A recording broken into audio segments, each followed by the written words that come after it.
It began with a dot, a speck between the waves. As it got closer and closer, realization started to set in.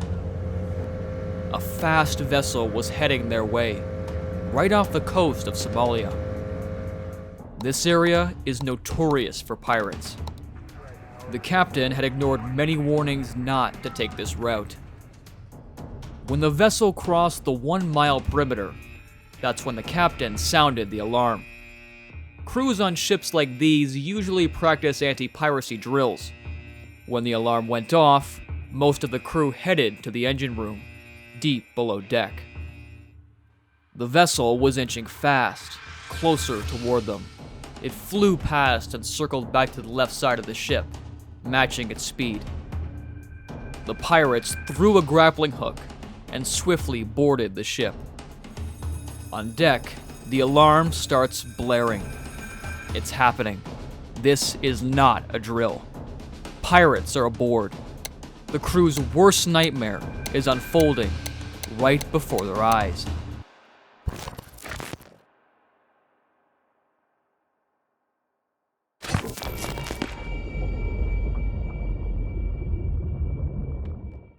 At the dawn of April 8th, 2009, the MV Maersk Alabama, a US-flagged cargo ship carrying food aid bound to Kenya and Somalia, was en route from Oman to Mombasa in Kenya.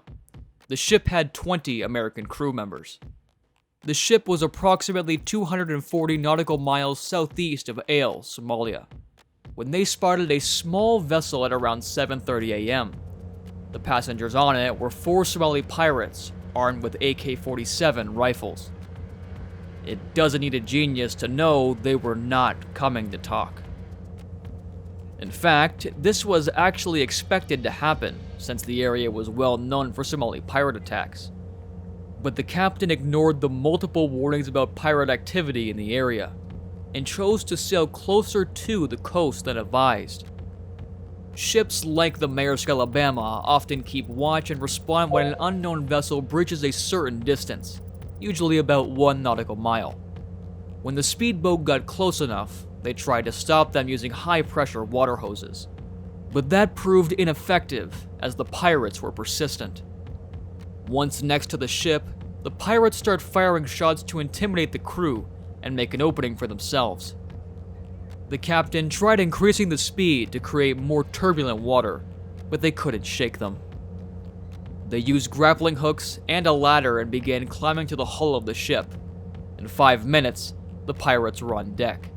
And since it was a regular merchant ship, it lacked any type of self-defense or weapons.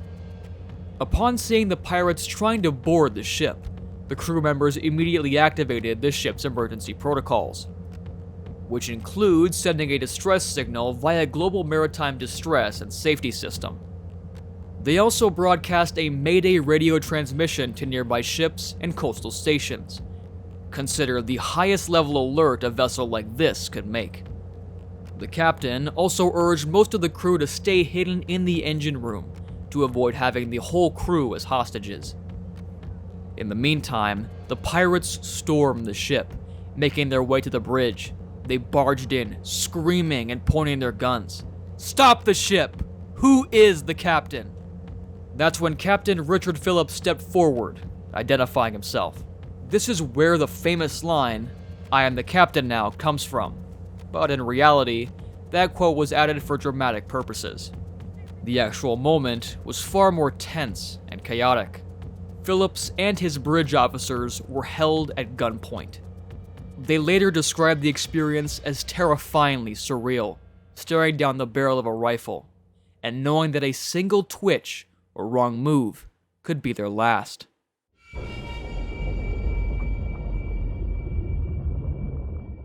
The first thing they asked was, who owns this ship, and what nationality is the crew? The captain told them it's American, so is the crew. The pirates cheered. American hostages mean headlines, and headlines mean bigger pay. They then asked about the cargo. Philip again answered food aid for Africa, including Somalia. That didn't sit well with them. They did not like outsiders in their waters.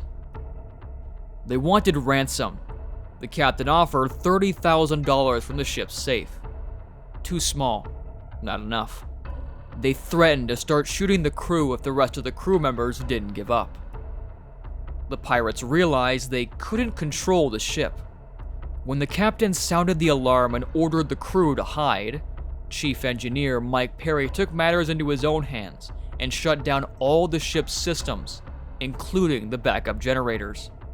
But before cutting power to the ship, Mike ordered the first assistant engineer to use alternate steering controls from inside the engine room to swing the vessel sharply and try to capsize the pirates' skiff, trapping them on board.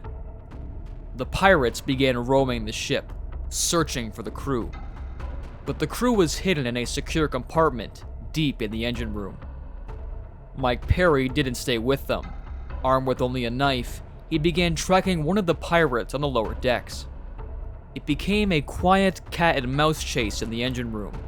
Perry had the upper hand. He knew the ship. The pirate didn't. Mike hunkered down in the dark, waiting for their moment. As soon as the pirate made a wrong turn, he tackled the pirate, slashing his hand in the process. His name was Abdulwali Muse. He was the ringleader, so they decided to use him as leverage to negotiate and exchange hostages. After a long back and forth, they agreed to release Phillips, only and only when their leader was on board the lifeboat. Perry and the crew dragged Muse to his fellows, who were dragging Captain Phillips to the ship's lifeboat to show them how to operate it. But the moment Phillips was about to leave the lifeboat, one of the pirates grabbed him and closed the door, leaving everyone shocked in disbelief.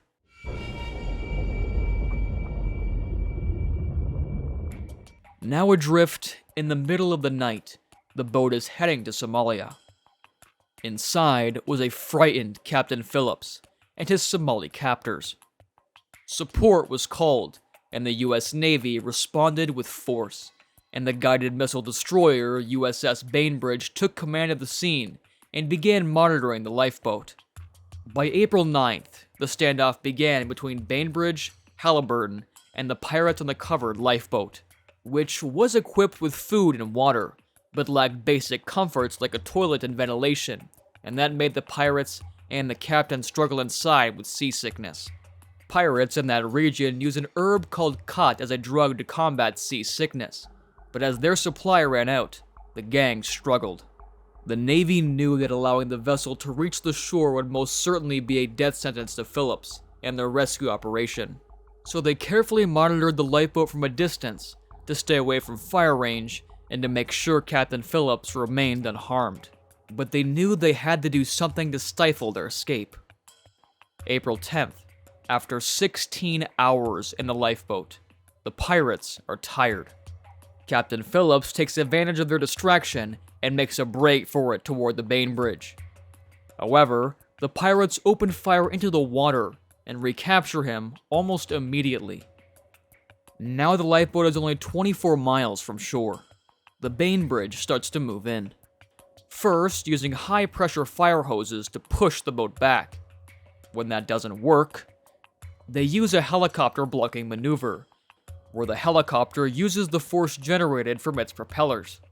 This also helps break the pirates' spirit. Finally, their last tactic is to use the Halliburton to physically block the lifeboat. These tactics work. The pirates have had enough. They stop moving, then the hatch opens, and one of them starts unloading live ammunition toward the Halliburton. April 12th, after 83 hours at sea, the pirates radio in asking for food, water, and a doctor for their leader. His injury is beginning to fester, and he needs immediate medical attention. The Navy sees an opening and suggests that the injured pirate come aboard the Bainbridge. He accepted and boarded the Bainbridge under the pretense of negotiating and seeking treatment for his hand injury, but was not allowed to return back to the lifeboat, held aboard until the crisis ended. A few hours later, the pirates ran out of fuel. The Navy offered to tow the lifeboat to help them reach the shore, but that was only part of the plan. Under the cover of darkness, 3 Navy SEAL snipers were deployed to the USS Bainbridge to execute their final move. While negotiations continued, the winch was used to slowly bring the lifeboat closer to the Bainbridge, inch by inch, without the pirates realizing it. Unbeknownst to the pirates, 3 snipers take position at the back of the ship, waiting for the perfect moment. They need a clear shot of all 3 pirates, and they must hit their targets at the exact same time. If even one sniper misses, it could mean the end of Captain Phillips. So the snipers wait, and wait, for the perfect shot. 2 of them have a clear line of sight, but the 3rd pirate still isn't visible. They have to factor in the sway and bobbing of the boat. By all metrics, this is one of the most difficult shots to make. The targets are moving, and so is the surface beneath them. A few minutes later, the 3rd pirate opened his window to breathe some fresh air. That's when the 3rd SEAL communicated. Target acquired. You could hear 3 shots fired in perfect unison toward the lifeboat. Captain Phillips had just witnessed his captors fall in front of him in an instant. The only one who survived was their leader, still in custody aboard the Bainbridge. Captain Richard Phillips was brought aboard the Bainbridge, safe at last. This ordeal had finally ended. The Maersk Alabama made it to Mombasa safely, and this hijacking shook the maritime world, prompting new security protocols and even sparking debates about arming commercial crews. This attack became a cultural icon, especially after the publication of A Captain's Duty book, written by Richard Phillips himself, as well as the iconic film Captain Phillips starring Tom Hanks. But beyond the headlines in Hollywood, it remained a raw reminder of the wide and dangerous sea and how lawless it can get in the most unexpected and dangerous ways.